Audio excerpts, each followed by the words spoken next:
The following opinions are solely those of BoatTest.com and its test captain.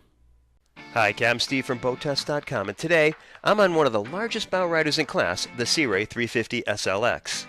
In my opinion, the 350 SLX's most distinguishing feature is its capacity and ability to entertain all those people.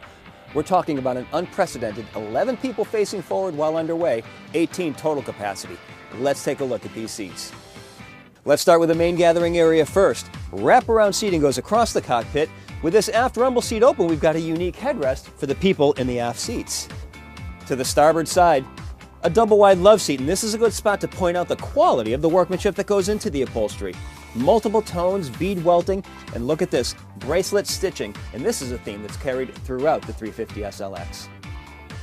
To the port side, double-wide observer seats, each with individual flip-up bolsters, and look at this. They rotate around to face the action. Now this aft-facing rumble seat, look at this. It's available in two positions, and remember, this is only for sitting in while the 350 SLX is not underway. The luxury continues up forward with plenty of seating here.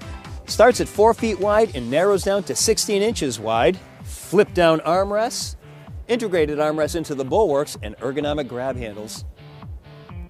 Now let's move on to entertaining. While we're at the bow, there's an option for a side-mount pedestal table to turn the area into a cocktail space and an alfresco dining area. The addition of a pedestal table in the cockpit has its obvious advantages. Now there's also an option for having a hydraulically actuated table that comes up from the deck. Now of course both the bow area and this cockpit space here will accommodate optional filler cushions to turn them both into sun pads. The entertaining continues with a solid surface counter for food prep, stainless steel sink. Underneath here, we've got storage. This could be optioned out for an electric grill. Just below, we have a handrail, leather wrapped, keeping items cool. We'll start with the refrigerator. We have a cooler under this seat and another cooler under the bow seating. And now look at this. With the aft rumble seat in the closed position, we have a convenient place to strap down water toys. This is a good time to point out the aft-facing speakers and the stainless steel drink holders. And Sea Ray has made it more convenient than ever to get into the water with this optional hydraulically actuated swim step. Now it's important to note that if the outdrives are up, when this is deployed, they automatically lower first. Now let's talk about how we're going to keep all our guests comfortable. To me, shade is an important commodity on any boat. At the bow, there's an option for putting a manta shade right here. Moving back to the cockpit, we have a standard hardtop, and at the aft end of the hardtop, we have a retractable sunshade that brings shade all the way back to the aft-facing rumble seat. Of course, for those times when we don't want that much sun protection, the sunshade retracts, the forward shade's removable, and look at this. And at night, her array of courtesy lights adds not only a measure of safety, but class and elegance as well. Now, if we really wanted to, we could even accommodate overnight guests. The cockpit can be enclosed in isinglass, there's cockpit heat and air available, and take a look at this. The storage underneath the helm console is so roomy that Sea Ray even offers a conversion to a berth. 54 inches of headroom, narrowing down to 20 inches as we move forward, and right at your feet, 8 inches. Natural light comes from opening port lights and a skylight just above. On the opposite side, Sea Ray has included a roomy head as well. Now let's move to operations. We'll start with the daily engine checks, made easy by the electric lift hatch at the stern. Sea Ray went with a pair of 300 horsepower 350 mag engines as standard. Options include upgrades to a pair of 380 horsepower 8.2 liter mags, and both can be operated with the optional Axios joystick.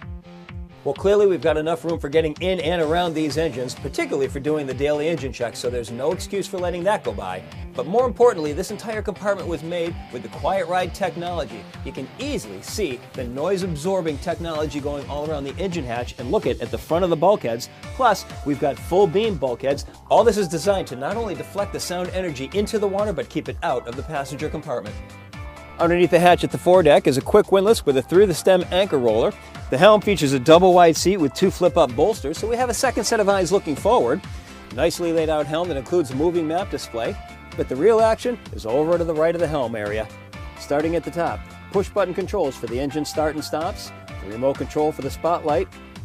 Here's the remote for the dynamic running surface, the Axios controls, DTS, the digital throttle and shift controls, and the Axios joystick just behind.